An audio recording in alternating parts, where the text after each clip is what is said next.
Today is finally the day that we start a new chapter, a whole new story, because I recently did a video telling you guys that I've finally got some land to build a freestyle compound, and this is where the build begins. It's pretty flat here, and we're going to start things off today by building a roll-in.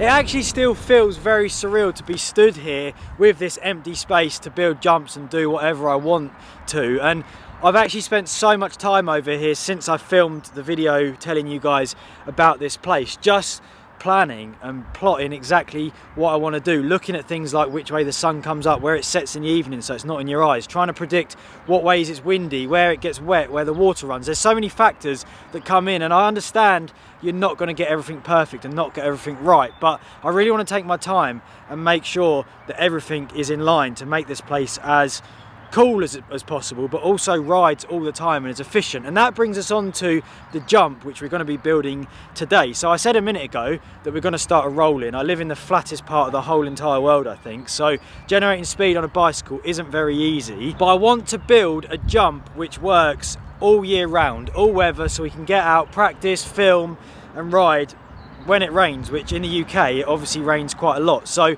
my idea for that is to build a mulch jump with a wooden kicker and pallets on the floor that you can put felt, and that is all going to begin to get your speed from the rolling. Now if you follow me over here a moment, you will see that I've actually already put a post in the ground, and the reason I've done that is because I wanted to work out what type of soil and ground we're working off before filming, because once the cameras come out I want it to be bang bang bang getting things done. We've got a pile of materials here.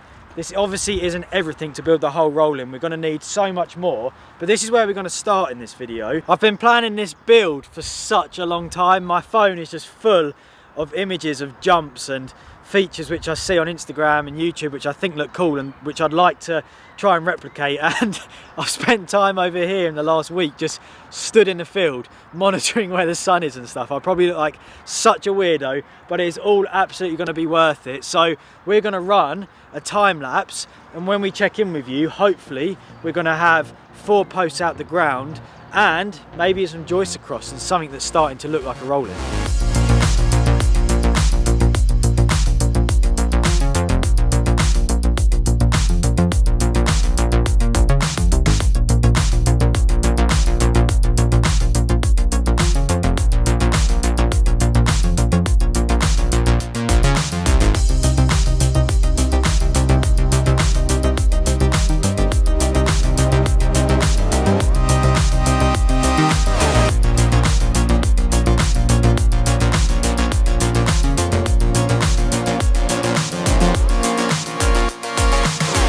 My first appearance of the project, and I've got a cake, which is nice. It's so cold.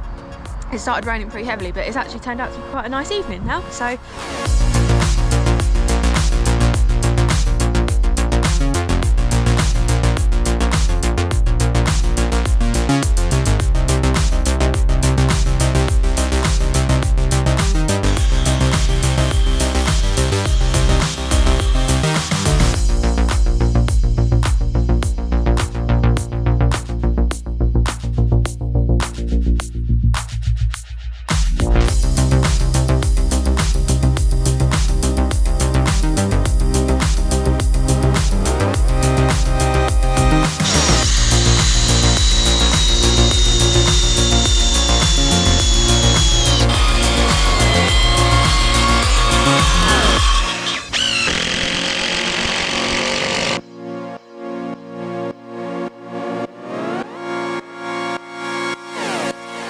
Wow, let's just take a moment to turn around and take a look behind me, because we now have a rolling tower, and by having the first thing in, which is this 3-meter tall wooden rolling tower, it's honestly just transformed this end of the field already. It's only the first roll-in. We're hopefully going to have loads of them along here in the future. As I just said, this is 3 meters tall. We're actually going to go a little bit taller. We're going to build on top of it in a minute, but I really wanted to make it out of timber because I ummed and ahed with scaffold, timber. First of all, I think scaffold looks rubbish. Like, there's no way of making it look good, and no matter how well it's put together, it always sort of creaks and makes a noise. This thing is absolutely solid. It's not going anywhere.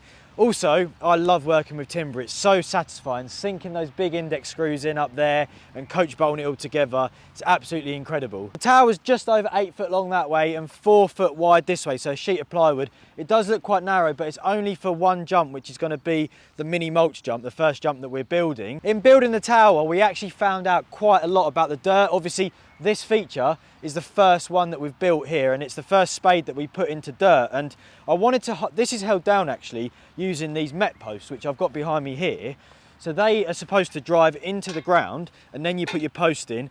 It's really good because your timber's not in the ground, so it's going to stop it rotting and make these last even longer. But the ground here is so good at draining. It's raining so hard today, and the top layer is like a sieve. The water just seems to run through it, and that's because it's all rubble and brick. But that makes it difficult to drive these in, because as I was doing it, they were twisting and stuff. So we had to dig a hole. Dad lent me his spade, heavy duty scaffold pole with a sharp point on it. So I spent the afternoon swinging this thing around in the rain once again, and then we concreted these into the floor, which has given us, honestly, such a stable rolling. I can't believe how solid that thing is. I'm going to climb up there quickly and show you guys, because once I went up there for the first time and looked at the space that we have here, my brain just exploded with ideas. Just seeing it from a height made such a difference. It's quite narrow up here currently because I'm standing, I'm balancing on these joists.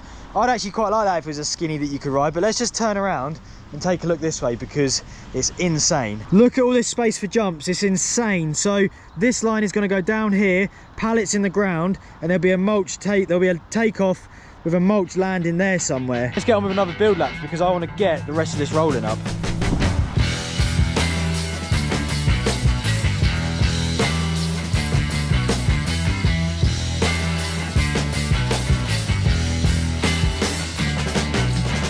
We have made a box out of plywood and my 4x2s, and the plan is for this to go on top of there. And what I'm going to do to make it curved is draw the curve in there, and that'll make the roll in nice and gentle. So although it's going to be steep, it's not going to be too difficult to ride down. This is about how steep I want the roll in, and to transfer the measurement of this to over there, I've downloaded a free app. Is this a good idea or not? I don't know, I'll let you guys decide. But look, we've got 27.6 degrees. We transferred that measurement of 27-ish degrees to this piece of wood, and then we're using that to rest the pipe against. Jack's got hold of it there, and I'm going to push that up in there, and that should give us our nice curve into the roll-in.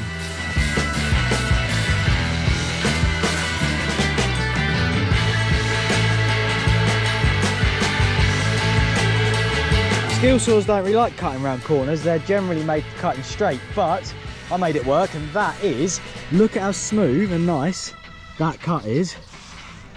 That's so good. Plan now is to get this up there.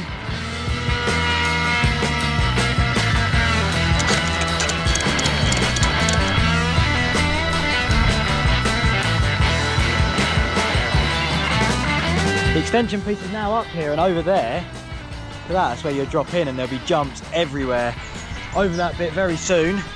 Obviously, got to fill in this section here, and that's what that spare ply down there is for.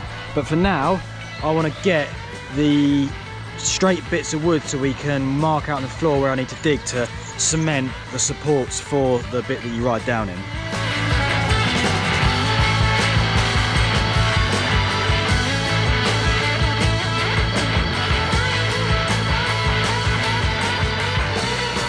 Eight 5x5 posts, 15 4x2, 3.6 metre long timbers, one sheet of plywood and a load of other timber.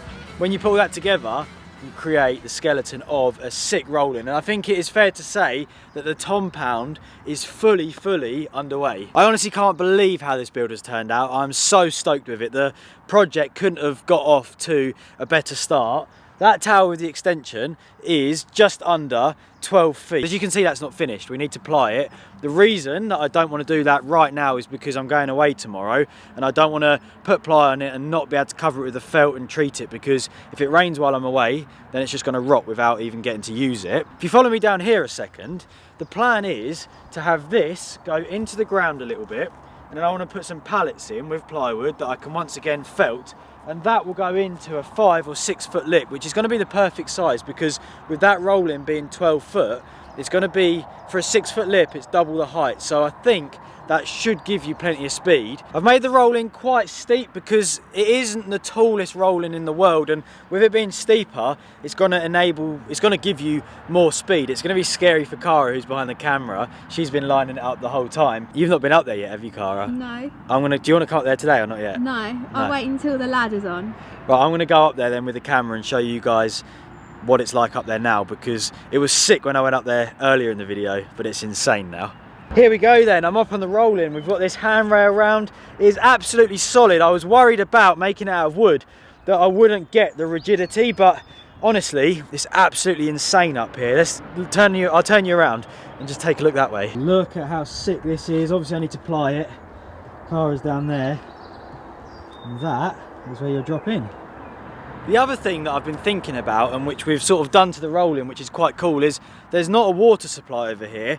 And currently in the UK, water is a huge issue because, as you saw in the time lapses, it keeps raining. But I know that in the summer, it's going to be difficult to get water in here. So what we've done is I bought a water butt off a Facebook Marketplace for £5, which is sick. And when we made that, we made it so it angles back. We dropped it 25mm, which gives it a little bit of a fall that way.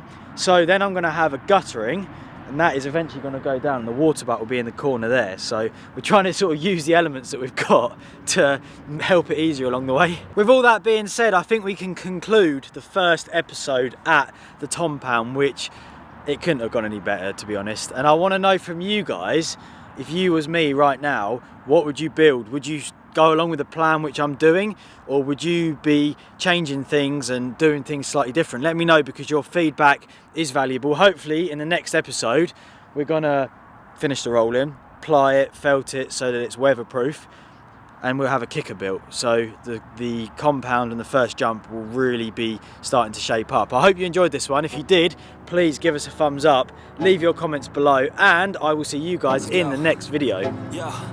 I'm like an addict, do I gotta have it. I ain't even playing, got a really bad habit. If it moves, gotta grab it, fuse like a magnet. Lose, won't have it till I'm doomed in a casket. I ain't playing, got a weird mind. If you work 8 hours, I'ma work 9. If the shit tastes sour, you should taste mine. I'ma stay in power for a long time. Get up, nah, I ain't a